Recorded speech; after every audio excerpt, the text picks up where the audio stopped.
So what's this about again? Dark Phoenix? Yeah. I told you, it's based on a Vicki Lawrence song about the night that the lights went out in Arizona. Here we go.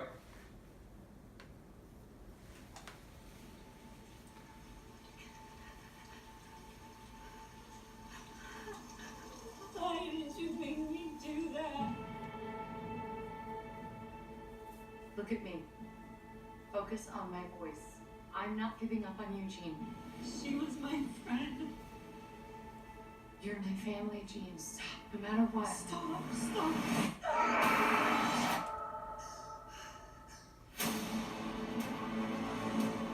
Both two very good young actresses in that scene.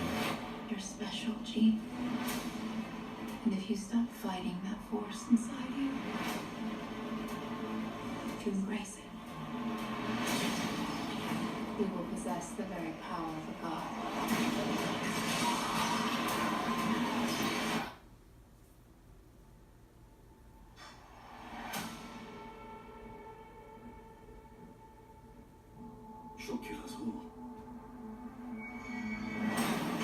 Wow. Tell me how we fix this, Charles. Crushing Tell me his what to do. helmet. I don't know what to do. What they don't understand, they fear, and what they fear, we seek to destroy. He's the fast one. He's Quicksilver. Charles. I tried to protect her. I'm scared.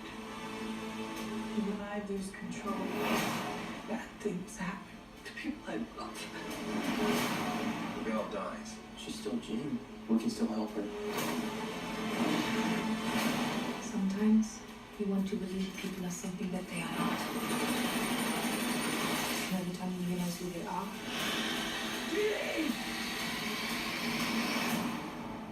it's too late.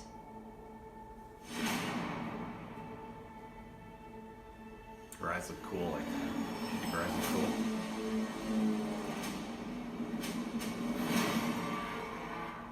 She's coming.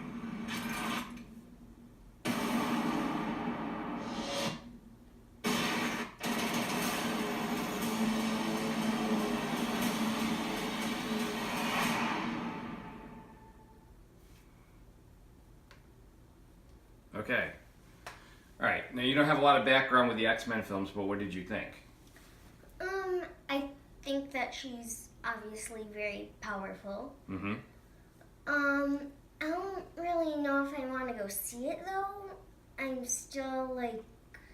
This one looks a little heavy for you. This isn't the superhero movies where there's a little bit of a lighter piece to it. This is definitely a very heavy film and a darker film, not to be funny because it's Dark Phoenix. They made some X-Men films many years ago, and they kind of screwed up the Phoenix story, the Jean Grey story. This is Sophie Turner playing Jean Grey now, as opposed to Famke Janssen, who played it back then. And there was the second film, X2, and then the third film, X-Men 3. They kind of screwed up the Dark Phoenix story. So this is kind of how they want to reboot it. And this is still 20th Century Fox. Now they've been bought out by Disney, so this is kind of the last hurrah with the Marvel universe, because these are Marvel superheroes. I thought the scene at the beginning with her and Jennifer Lawrence, now, to me, they're of their generation, they're two very strong young actresses. Now, I say young because they're younger than me. Everybody's younger than me, though. And I thought that played well. I think she's very good in the role. Did you like her in the role? Uh-huh. I thought she definitely knew what she was supposed to be doing and stuff. Right.